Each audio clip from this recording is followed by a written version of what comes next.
Hola, muy buenas tardes. Soy Gilda Pino, gerente general de la empresa Meridian Servicios Geomáticos. Quiero darles la bienvenida y agradecerles su participación en este segundo webinar que como empresa estamos organizando. Segundo webinar al cual hemos llamado Un acercamiento al uso de las imágenes en las geociencias. Qué duda cabe que los avances tecnológicos en materia de percepción remota han sido y están siendo vertiginosos, así también como la disponibilidad de información y bibliografía respecto a esta disciplina crece exponencialmente año a año. No obstante, existe un conocimiento que es base y fundamental para comprender esta disciplina. Es por ello que este webinar no se tratará sobre el manual de uso de un software en particular para el procesamiento de imágenes satelitales. No, lo que queremos abordar en este webinar es conocimiento profundo respecto a la percepción remota. Es por ello que explicaremos conceptos tan básicos como el de percepción remota, píxel, resolución, espectro electromagnético, firma espectral. También nos moveremos al ámbito de las resoluciones, radiométrica, espacial, espectral. Explicaremos cuál es la diferencia entre un sensor y una plataforma, entre una imagen y una fotografía. Los acercaremos al concepto de imagen multiespectral e imagen hiperespectral. En la parte final de nuestra exposición les comentaremos algunas aplicaciones prácticas de la percepción remota en materia de geociencias. Quien estará a cargo de la presentación nuevamente será Adrián Morgado. Adrián es nuestro jefe de desarrollo. Él es cartógrafo y licenciado en ciencias cartográficas. Actualmente se encuentra cursando ya en sus últimas etapas un magíster en educación superior. Así que quién mejor que él que esté a cargo de la presentación de este webinar. Finalizada la intervención de Adrián, habrán unos minutos de espacio para que ustedes nos traspasen sus consultas, sus dudas o sus pensamientos, opiniones respecto al contenido de nuestro webinar. No me queda más nuevamente que agradecerles su participación. Nosotros como empresa seguiremos en este camino de los webinars. Ya tenemos pensado cuál será el próximo, entonces les estaremos avisando oportunamente, ya sea a través de nuestras redes sociales o por correo electrónico, cuando se llevará a cabo este, al que esperamos también puedan sumarse. Así que nos estamos viendo muy pronto. Muchas gracias.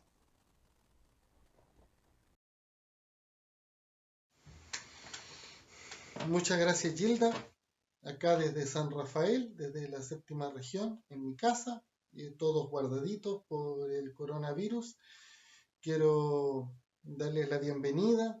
Quiero agradecer a quienes asistieron, sea en línea o bien vieron el video después en YouTube, al webinar anterior que se trató sobre coordenadas UTM. Y por supuesto agradecer a Gilda y a Dani que sigan impulsando esta iniciativa, que es una labor de divulgación de los conceptos de cartografía, geodesia, geomática, que es lo que yo puedo hacer un pequeño aporte. Así que sin hacerlo esperar más, vamos con la presentación. ¿Ok? Ok, vamos entonces con nuestro webinar sobre imágenes. Quiero partir presentando en sociedad a Lambert el Pangolín. Este es un amigo que hicimos como símbolo de nuestra labor de difusión que estamos comprometidos a hacer. Elegimos un pangolín porque es un animalito, una que está en peligro de extinción, otra que lo han responsabilizado también de la transmisión del COVID. Está muy de moda hoy el pangolín, pero principalmente porque los pangolines cuando se asustan o cuando se sienten amenazados se enrollan y forman una pelota o una esfera que se asemeja mucho a la forma de la Tierra. Entonces nuestro amigo nos va a ayudar en todas estas actividades de difusión y es nuestro modelo tanto para él nos acompañe como también cuando se enrolla forma una esfera. ¿Ok? Durante la semana vamos a incorporar a Pangolín, a Lambert, a este Pangolín que se cree Lambert. ¿Se acuerdan que Lambert era el matemático que desarrolló la proyección transversal de Mercator, que después derivó o que usa el sistema de coordenadas UTM. Así que es un homenaje a Lambert y el personaje es un pangolín que se cree Lambert. Así que en nuestra página web ya próximamente van a encontrar a Lambert y ahí en el espacio de Lambert van a encontrar los pequeños artículos, también los posts que transmitimos por redes sociales y algunos, y después también los links por si se pierden algún webinar y quieren visitarlo, van a estar los links también a los webinars que dictamos. Vamos a hacer y les vamos a hacer llegar un correo electrónico con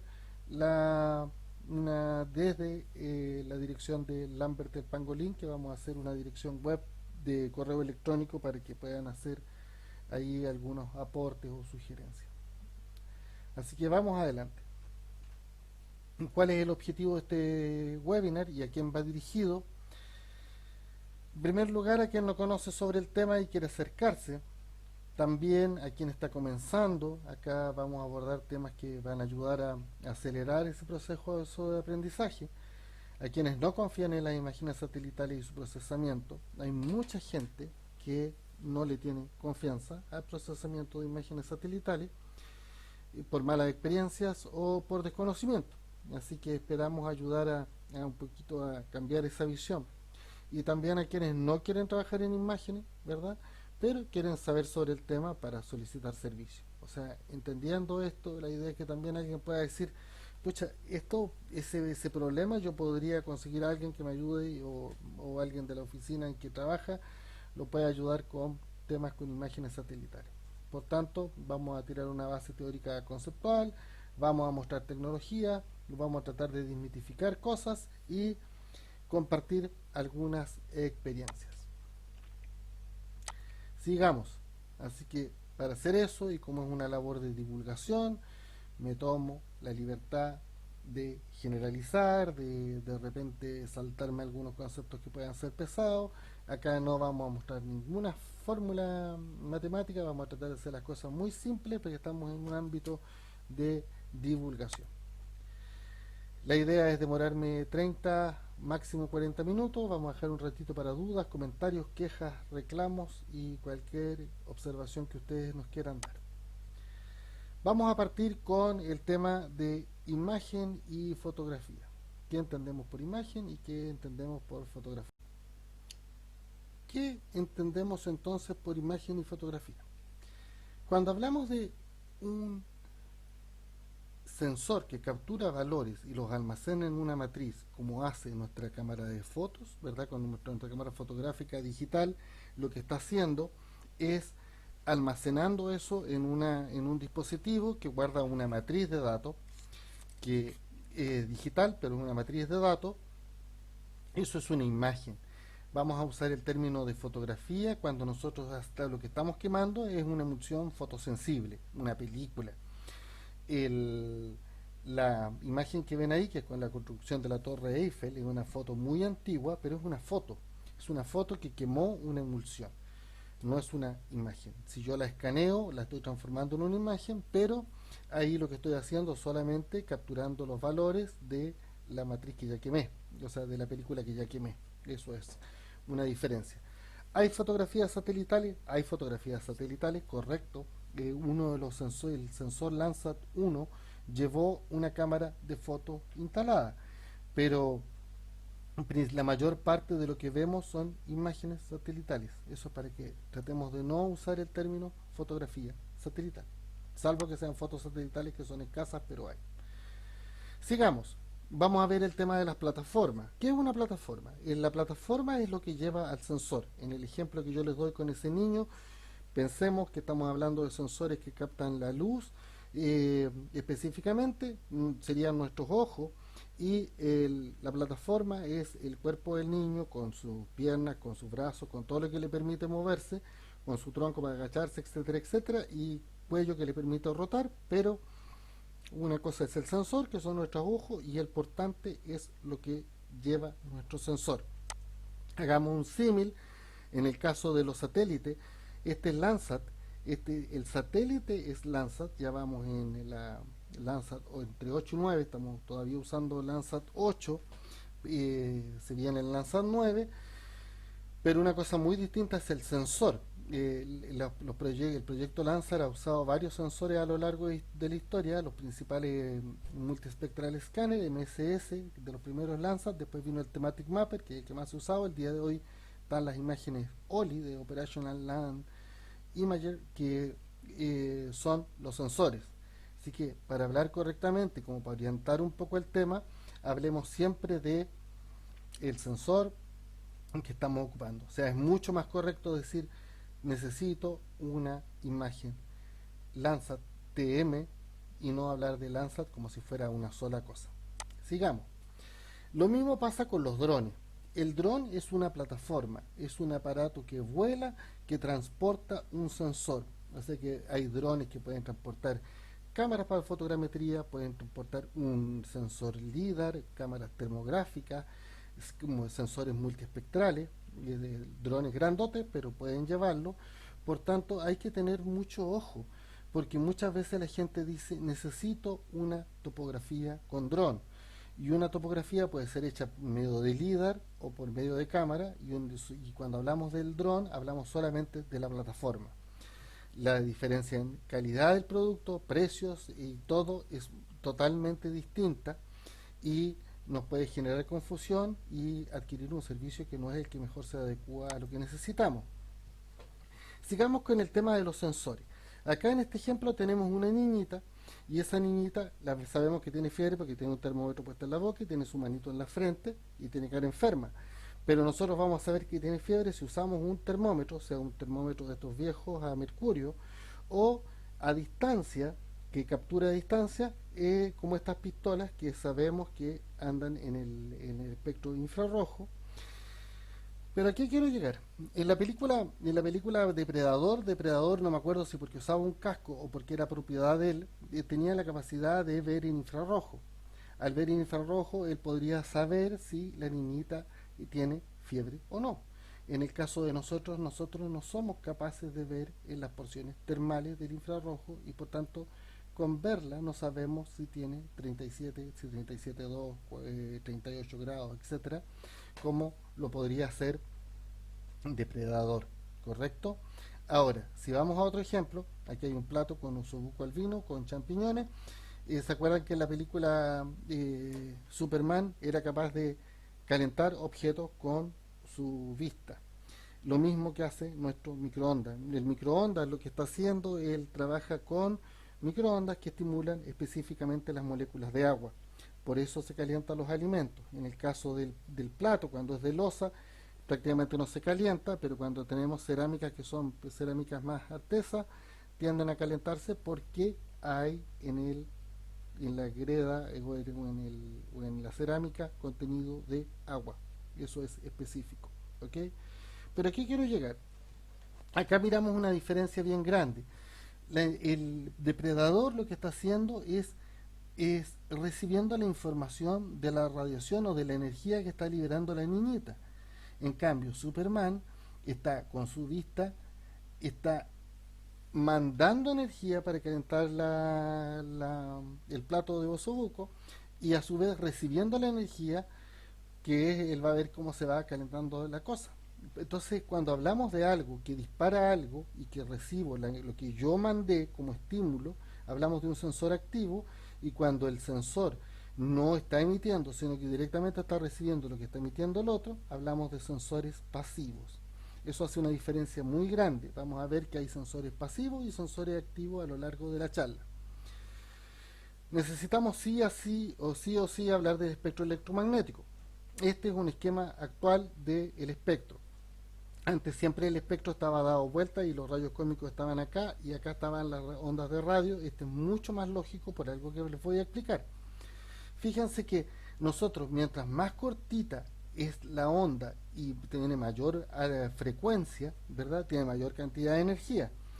Acá, por ejemplo, los rayos X, los rayos gamma, los rayos cósmicos son peligrosos para nosotros y no nos conviene estar expuestos a ellos, pero no así las ondas de radio en las cuales vivimos enterrados en medio de ondas de radio. Dentro del espectro nosotros solamente vemos una pequeña porción del espectro que está más o menos entre estos rangos y es lo único que nosotros podemos ver. Si nuestro amigo depredador y acabas de ver infrarrojo, el espectro que ve él es distinto, ¿no? Entonces, ¿por qué les digo eso? Nosotros ahora hemos hablado y explicado un poquito el espectro electromagnético, nos hemos acordado del espectro electromagnético basándonos en la teoría de ondas. Recordemos que la teoría también podría ser, o sea, esto podría ser explicado en base a cuantos de energía radiante. Pero ahí nos metemos en camisa de once varas porque tenemos que empezar a explicar un montón de conceptos, irnos a Maxwell, ir a Planck y explicar cosas que se nos van a alejar un poquito, así que por ahora vamos a dejar al gato fuera de la caja. ¿Mm? Hecha esa analogía, sigamos. El espectro electromagnético, fíjense que acá nosotros estamos acostumbrados a sensores, cámaras termográficas, sensores de termales por infrarrojo, nuestras cámaras para fotográficas, que en realidad toman imágenes, pero son cámaras fotográficas, que capturan información en el espectro visible. Este insectito lo puse porque nosotros no vemos igual a todos los otros seres vivos. Hay especies de insectos, no este específicamente, pero hay especies de insectos que son capaces de ver porciones del ultravioleta, y uno que siempre estamos ocupando es el rayo X, que lo ocupamos para ir al dentista, cuando nos hacemos los exámenes ocupacionales, cuando estamos enfermos, cuando se nos quiebra algo, el rayo X. Todas estas cosas funcionan bajo prácticamente los mismos principios básicos, así que vamos a entenderlas en términos generales y ahí vamos a entrar en el tema de las imágenes satelitales. Solamente a modo de una mirada, esta es una de la página web espectrometría.com. Aquí hay una definición y lo único que quiero que miren de esto es que, si se fijan, esto tiene uso en la astronomía, en la química, etcétera, etcétera, etcétera. Hay muchas, lo que vamos a hablar nosotros un poquito también, temas medioambientales. Esto tiene aplicación en distintas áreas y en términos generales la espectrometría es una técnica para medir o tasar la concentración, la cantidad de especies determinadas. ¿Okay? Sigamos, vamos a hacer la definición de resoluciones. Aquí ya nos estamos metiendo a términos netamente de temas de imágenes y que se aplican mucho en temas de imágenes satelitales. ¿Ok? Partamos. Como vimos acá, nosotros tenemos un sensor, ¿verdad? Una plataforma, y captamos una porción específica del espectro. Eso es lo que hablábamos y que ejemplificamos con el niño. Ahora, imaginemos en una cámara fotográfica. Si nosotros construyéramos una cámara, vamos a pensar lo que para hacer una cámara nosotros hablaríamos de que necesitamos captar en porciones específicas, que era el espectro visible, ¿verdad? Para hacer fotos que se muestren o imágenes que muestren la, la naturaleza como nosotros la vemos, en los espectros, en las porciones del espectro donde nosotros vemos. O sea que para construir una cámara yo debería moverme entre cerca del 400 y el 500 nanómetros para capturar esta porción, entre 500 y 600 para capturar esta porción que está cercana al verde, y esta porción para capturar entre 600 y 700 y algo el área del rojo. Y lo que vamos a hacer es lo siguiente: yo lo que agarre acá lo voy a pintar de azul, lo que pinte de acá lo voy a tirar de rojo, y lo que pinte de acá lo voy a tirar de verde. Si yo hiciera eso, esta realidad, pensemos que esto no es una imagen, que esto es la realidad, yo no lo vería verde, vería rojo, porque lo que estoy capturando en el verde lo estoy pintando de rojo. Se fijan que aquí está al revés. Entonces, ¿cómo viene esto? En realidad lo que debería haber hecho es haberlo dado vuelta y pintar esto en rojo, esto en verde y esto en azul, y de esa manera sí vería correctamente como veo en la naturaleza. Tiene que ser igual. Ahora, ¿por qué les comento esto? Porque piensen ustedes en lo siguiente: este lado nosotros tenemos el rojo, el verde y el azul.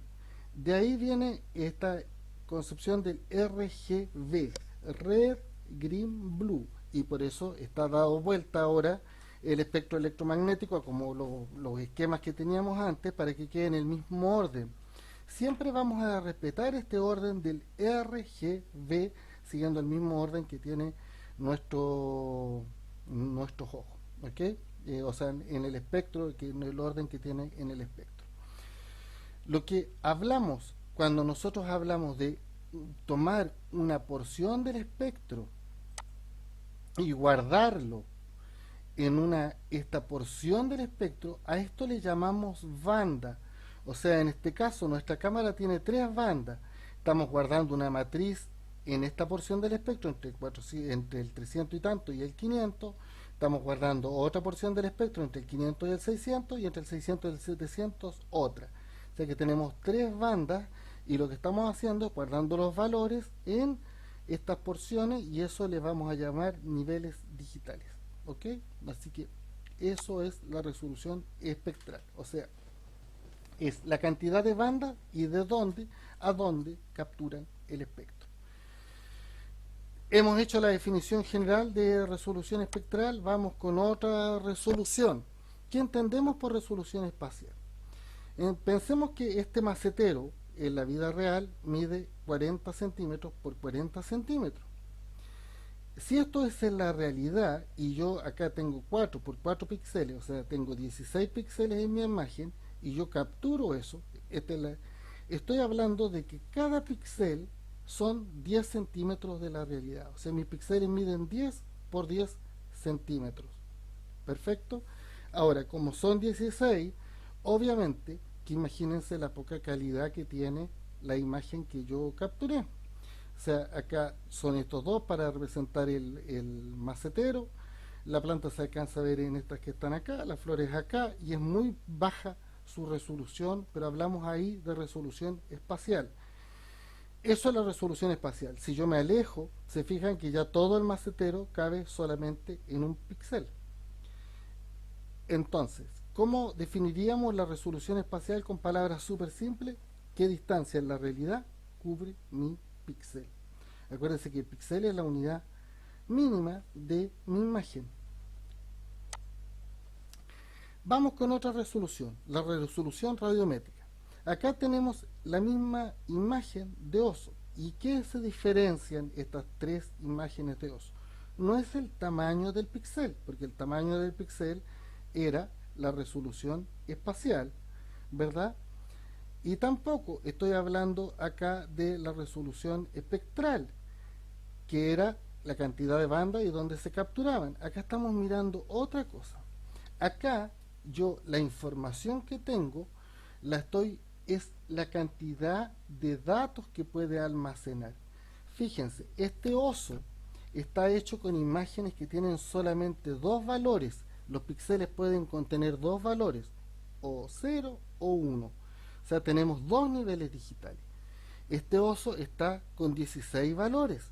O sea que puede ser 1, puede ser 4, puede ser 8, puede ser 16, puede ser 12. Pero ya, por ejemplo, el valor 24 no cabe porque solamente tengo capacidad para 16 colores y este oso, en 256 colores. A eso le llamamos resolución radiométrica. Eso es lo que entendemos por resolución radiométrica. O sea, el rango de valores que puede tener mi píxel. Nos falta una resolución que la voy a explicar con un ejemplo muy simple. Si yo paso todos los días a las 6 de la mañana por esta ferretería, yo me va a dar la idea que la ferretería está siempre cerrada. Obviamente, porque la ferretería probablemente abre a las 9 de la mañana. Entonces, yo si uso mal, puedo tener un buen sensor, pero la resolución temporal me dice cada cuánto pasa el sensor por un determinado lugar. Entonces yo me tengo que adecuar a la variable que estoy estudiando y sobre todo si es un trabajo temporal para ver si me sirve o no. Ahí vamos a ver algunos ejemplos para que se explique mejor, pero por ejemplo si yo quiero estudiar un fenómeno que dura solamente 6 días, no me va a servir el satélite que pasa cada 18 días por el mismo lugar. El mismo ejemplo que este de la ferretería. Sigamos. Entonces, aquí me equivoqué, dice radiométrica, pero en realidad es temporal y dice cada cuánto tiempo pasa mi sensor por el mismo lugar. En resumen, la resolución espacial era cuánto terreno cubre mi píxel, la resolución temporal era cada cuánto tiempo el sensor pasa por el mismo lugar, la resolución radiométrica es cuántos valores puede tomar un nivel digital y la resolución espectral es bandas y cuánto cubren del espectro, o sea, dónde están mis bandas y cuánto cubren. Esa es las 4 resoluciones principales, o sea, las resoluciones con que entendemos las imágenes. Vamos con un ejemplo. Este es uno de los satélites que más ustedes ven, porque siempre van a ver este tipo de imágenes en el pronóstico del tiempo. Es del NOAA, National Oceanic and Atmospheric Administration. Ok, vamos a mirar un ejemplo. Acá estamos viendo el sensor, es el AVHRR, y fíjense, la resolución espacial es de 1.1 kilómetros. ¿Qué quiere decir eso? Cada píxel en terreno cubre 1,1 kilómetros. Entonces alguien que no entienda sobre el tema dirá, pero qué tremendos píxeles, eso no sirve para nada. Obviamente que no me va a servir si yo estoy estudiando o quiero hacer topografía con esto, pero el objetivo de este satélite y de este sensor es temas de meteorología. Y a esa resolución es bastante útil esta información. La resolución espectral, él tiene de 5 bandas, una en el visible, una en el infrarrojo cercano y 3 en el infrarrojo térmico. La resolución radiométrica es de 10 bits y fíjese que es una resolución radiométrica alta para lo que estamos pensando. Luego el satélite más o menos me está entregando puedo contar con imágenes del sistema completo de una imagen diaria por satélite. Y el ancho de la imagen es enorme. Piensen ustedes que esto cubre 2700 kilómetros aproximadamente, es muy muy grande. Vamos con otro ejemplo. Landsat 4 Thematic Mapper, del año 93, él se demoraba, ya no está activo el Landsat 4, pero tengo imágenes cada 18 días del lugar. Estas son las longitudes de onda y este sensor trabajaba con 7 bandas. Y fíjense que acá las resoluciones eran de 30 metros y algunas, ojo, acá en la banda 6 que estaba en la porción termal era de 120 metros. 28,8 si mal no recuerdo, no exactamente 30, 28,8. Entonces, fijémonos, miremoslo acá. Este es Landsat, como el Landsat que les acabo de mostrar. Si se fijan, él tiene 3 bandas en el espectro visible. El 3 coincide con el rojo, el 2 con el verde, el 1 con el azul. Y luego tienen el infrarrojo, uno más acá, que es la banda 7, y uno en esta parte del infrarrojo, que es la banda 5, y la 6 ya está en el térmico. Se fijan, la banda termal, lo que les dije, los 120 metros. Entonces, ¿qué pasa?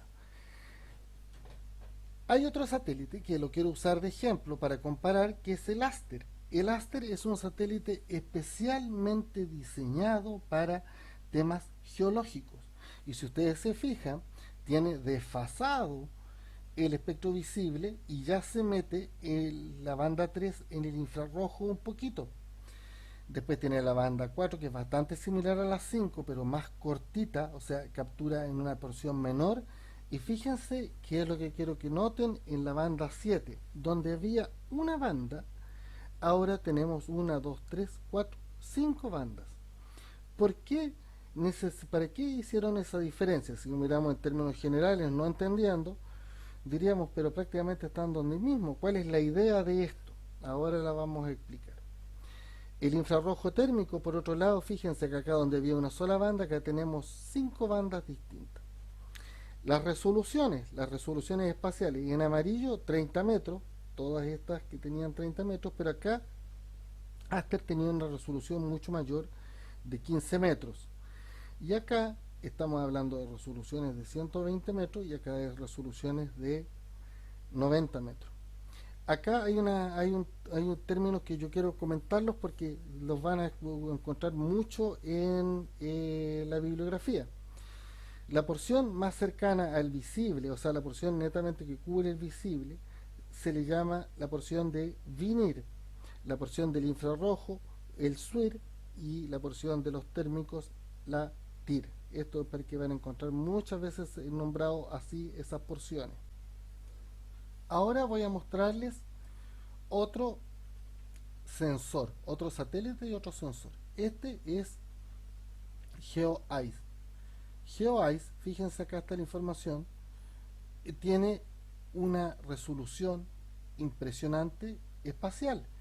Fíjense que su resolución en pancromático, quiere decir en la porción que me va a generar imágenes, por llamarlo así, de blanco y negro, por decirlo, tenemos 0,41 metros. Y en la multiespectral, en la que ellos tienen banda, de 1,65 metros.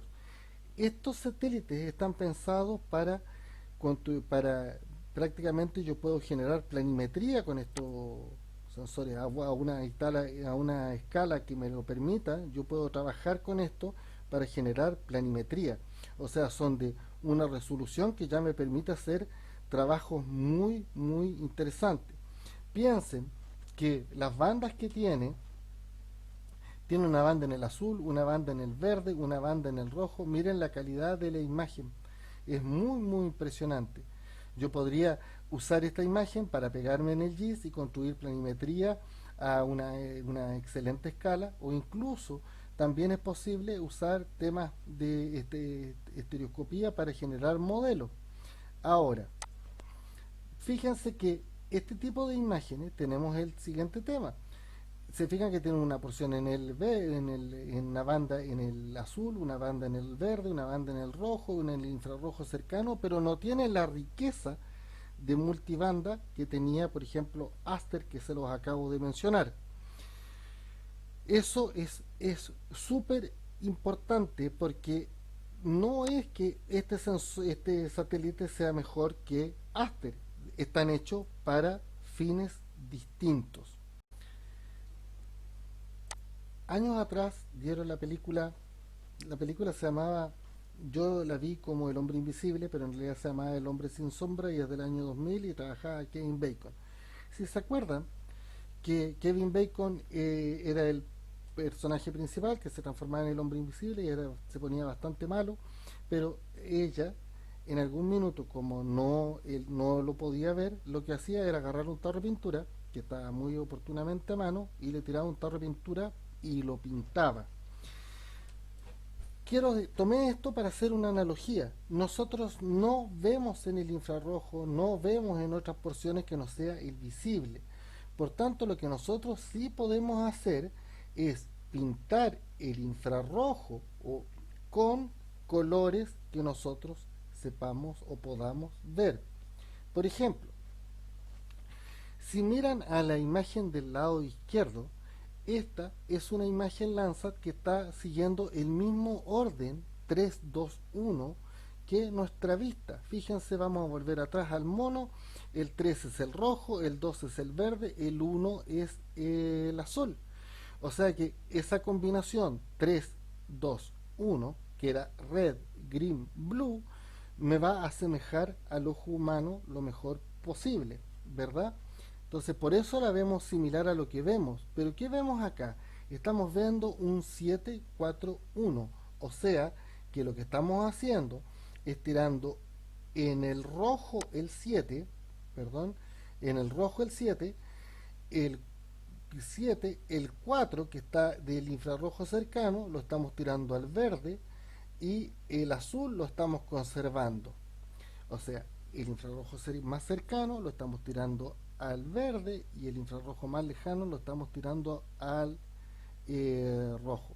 Entonces, ¿qué es lo que pasa? Si ustedes miran esta imagen, probablemente no les diga nada, pero para un geólogo tiene una importancia enorme esta combinación de bandas porque le permite discriminar mejor distintos tipos de litologías. O sea, el tema el trabajo de él lo ayuda mucho una combinación de bandas, que lo que estamos haciendo es pintando el infrarrojo con colores que nosotros vemos. Ahora, eso por supuesto implica un necesario entrenamiento de que el geólogo sepa qué es lo que está viendo con un 741. ¿Ok? Ese entrenamiento lo da la práctica, la interpretación, pero esto es de mucha ayuda. Otro tipo de pega que se usa mucho para lo cual nos ayudan los satélites es, por ejemplo, para hacer mosaico. Este es un mosaico que va de la cuarta a la sexta región. Por supuesto que si yo voy a hacer un mosaico y lo voy a imprimir, digamos, por decir así, en un doble carta, ¿verdad? El tamaño de los píxeles ya no me interesa que sea un píxel de 28 metros, porque va a ser van a ser tantos datos que al final me puedo adaptar a una resolución mayor. Lo que uno hace es, para que no queden unos monstruos pesados, es deja los píxeles de tal manera que aproveche lo mejor a la escala que va a trabajar. Pero este también es un trabajo simple que se puede hacer con imágenes satelitales. Entonces, ¿dónde estamos? Con las pegas más simples que les mostré, nosotros podemos combinar bandas, para hacer también podemos hacer estudios temporales, vimos que podíamos hacer planimetría, podemos incluso mandar a hacer topografía usando imágenes satelitales, podemos interpretar data, podemos hacer mosaico. Todo esto es sin gran uso y sin meternos de lleno en temas más complejos. O sea, podemos tener mucha ayuda de las imágenes satelitales sin ahondar muchísimo en ello. Software, muchos, ¿no? El día de hoy cada vez los sistemas de información geográfica nos permiten manejar y hacer gran parte de este tipo de actividades directamente con el sistema sin meternos en software especializados para imágenes satelitales. Un ejemplo, vamos a dar algunos ejemplos. Este es un estudio temporal de un artículo que encontré en el cual muestra un análisis temporal del movimiento de un glaciar. Fíjense cómo fue tomando imágenes en distintas fechas para ver el movimiento. Ahora, algo entretenido, fíjense que acá está trabajando con imágenes de distintos sensores y distintos satélites. Hay uno del TM, uno de Aster y uno de Iconos, que es otra imagen, de otro satélite y otro sensor. Otro tipo de... Pero ¿a qué quiero llegar? Cuando nosotros esto también podríamos hacerlo con un conocimiento muy básico de imagen. Ahora, ¿qué es lo que pasa? Lo que están viendo ahí es una colección de firmas espectrales. Y aquí es donde ya entramos en un tema más entretenido. Fíjense que acá tenemos algunos ejemplos. La vegetación enferma responde en reflectividad en forma distinta a lo largo del espectro, de este pedazo grande del espectro que va del visible al infrarrojo medio, responde de manera distinta a la vegetación sana. Se fijan que la firma de la vegetación enferma es esta que está abajo y la vegetación sana es esta que está acá. De la misma manera, el agua clara con el agua turbia responden distinto, y el suelo también tiene una firma espectral específica. Lo que uno hace cuando ya pasa a otro nivel es empezar a usar esta información. Entonces pensemos, aquí están dibujadas las bandas del Landsat. Usé el Landsat porque es el que más información van a tener, más ejemplos, se pueden descargar muchas imágenes gratis, entonces es bueno para el que está aprendiendo. Si yo quiero determinar la diferencia entre una vegetación sana y una vegetación enferma, no me conviene estudiar donde la curva se parezca mucho, porque me va a llevar a confusión. Me conviene estudiar en las porciones del espectro en que se diferencian las dos firmas espectrales. Por ejemplo, en este caso, acá en la banda 4, ¿se fija? En esta banda nosotros vamos a encontrar mucho mejor las diferencias para discriminar entre una vegetación sana y una vegetación enferma. Esto se hace. Y se hace no solamente en este ámbito, sino en otros ámbitos. Piensen acá, miren, este es una colección de firmas espectrales de algunos tipos de alteración geológica, de geología, muy usado por los geólogos: caolinita, calcita, hematita. y se fijan que firman distinto. Entonces lo que uno hace es buscar las diferencias y en esas porciones hacer los cálculos para lograr discriminar y reconocer especies distintas. Por eso es lo que les explicaba, me voy a volver para atrás. En el infrarrojo es donde mejor encontramos discriminación de especies, o sea, de alteraciones. Por tanto, por eso Aster, que es un sensor pensado para la geología, tiene separadas las bandas en esta porción del infrarrojo para permitirme hacer ese tipo de análisis mucho más de detalle. Otro ejemplo, respecto espectral de la nieve y de las nubes. Esto se usa mucho porque nosotros cuando necesitamos hacer análisis para lo que sea, muchas veces nos molesta la nieve y las nubes, una que tapan, otra que generan un problema en la reflectividad. Es necesario cortarlas, que lo que hablamos es enmascararlas y luego jugar con los niveles digitales y volverlos a extender para poder entender cómo volver a una distribución y poder discriminar adentro. Si no hacemos eso, estamos generando un tremendo problema. Y son el tipo de trabajo que se puede hacer con imágenes. O sea, lo que estamos haciendo en un nivel más alto directamente es espectrometría con las imágenes satelitales. Otro ejemplo, comparación en falso color. Esto es falso color, o sea, lo que decíamos, estamos pintando, ¿verdad? Y son índices de vegetación. Este es de un, se lo quité al trabajo de un amigo, de Marcelo Durán, de doctor de Siren. Otro ejemplo, este es un ejemplo muy simple de un mapeo para alteraciones. En el lado de acá ustedes ven el trabajo donde se enmascaró para retirar la nieve que molestaba en la reflectancia y luego se genera mediante algunos procesos un poquito más complejos, se genera este mapeo que es lo que ustedes ven en colores rojo, amarillo, verde para distinguir e ir mostrando distintos tipos de alteración. Trabajo que me tocó hacer hace años atrás. Esto está hecho, y fíjense qué interesante, el análisis está hecho con Aster y está montado sobre una imagen pancromática de Landsat con una resolución de 10 metros.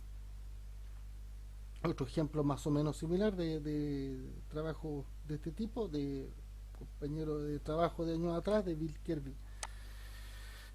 Fíjense, otra aplicación de las imágenes satelitales. Este es un artículo muy interesante para el área más de minería, que me gustó mucho, que es mapeo de alteraciones, es un trabajo ya que tiene sus años, usando datos Aster en Fiernillo, en Argentina.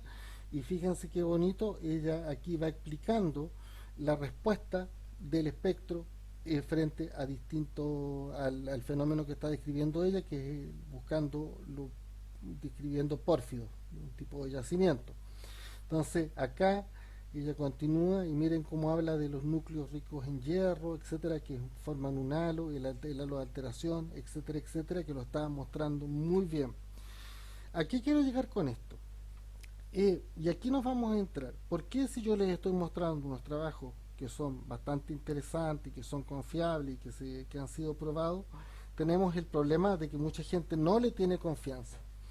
Como les dije, bastaría que yo, por ejemplo, en el trabajo que les mostré, hubiese filtrado mal el hielo y las nubes para que todo el trabajo que viene después esté malo.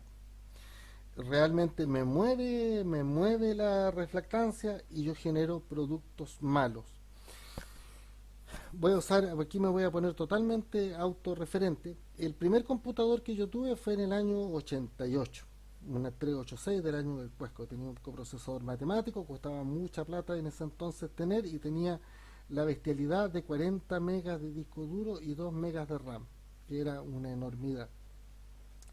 Las primeras pegas que yo hice fue en el 93 con imágenes, y usábamos cintas magnéticas, discos ópticos y monitores de alta resolución que eran enormes. Después estamos hablando de la época de GPS con 50 metros de precisión. En el año 96 yo tuve acceso a poder usar unas estaciones de trabajo en Unix, que eran estas Silicon Graphics, que costaban muy caras. Entonces estaba muy restringido el tema a que las empresas tenía muy pocos equipos que se pudieran estas cosas. Esta pantalla costaba mucha plata y pesaba muchísimo, la levantábamos entre dos, eran 21 pulgadas.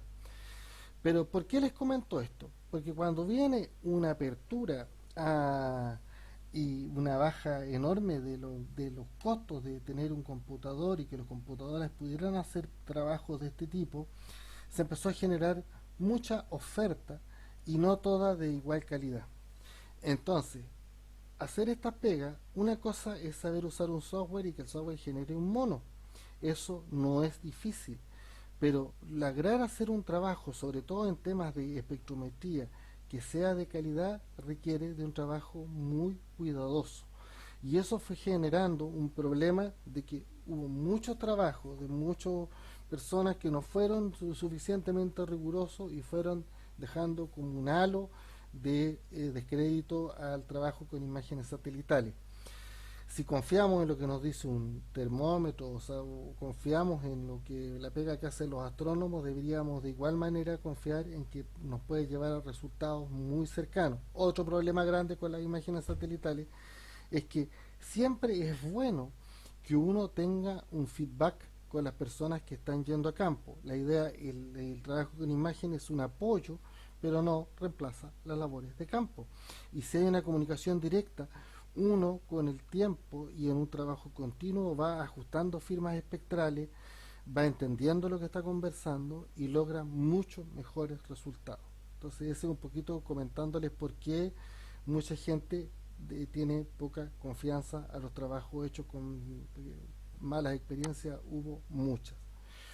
Una breve síntesis, cuando hablamos ya de, también hay sensores multiespectrales, hablamos acá de, imagínense acá de hiperespectrales, piensen ustedes que acá estamos hablando de números de banda enormes, estamos hablando de 224 bandas, de 286 bandas, 288 bandas y continuos en hiperespectral, prácticamente continuos en porciones muy largas del espectro, en que estamos capturando información. Eso es velocidades de proceso lentas, porque son muchos datos, lo que necesita equipos muy grandes, pero se puede hacer muchos trabajos de muy interesantes con tecnologías multi e hiperespectrales. Obviamente que para que hablemos de eso podríamos hacer en algún minuto un webinar específico para eh, espectrometría con multi e hiper. Otro tema, lo que ven acá en esta imagen es un espectrómetro de mano, un espectrómetro, si no mal no me recuerdo, esto debe ser un TerraSpec, que es información que uno captura sin que esté la atmósfera de por medio, directamente pone el sensor directamente sobre la roca. ¿Por qué eso es importante? Porque también uno el trabajo con firmas espectrales, con lo que está capturando desde el sensor, puede ir ajustándolo con información de espectrometría tomada acá. Entonces es un proceso continuo de mejora constante. Como ven, nos dimos una vuelta, nos hemos demorado más de lo que yo esperaba, pero nos hemos dado una vuelta súper interesante para entender el tema de las imágenes satelitales. Yo les agradezco su tiempo, va a haber un tiempito de preguntas, pero por favor tratemos que las preguntas no sean muy específicas. Podemos también mandarnos un correo al correo que les va a llegar para que vayamos armando otro webinar, porque si no nos vamos a extender mucho. Muchas gracias y espero que esta pequeña información les haya sido de utilidad.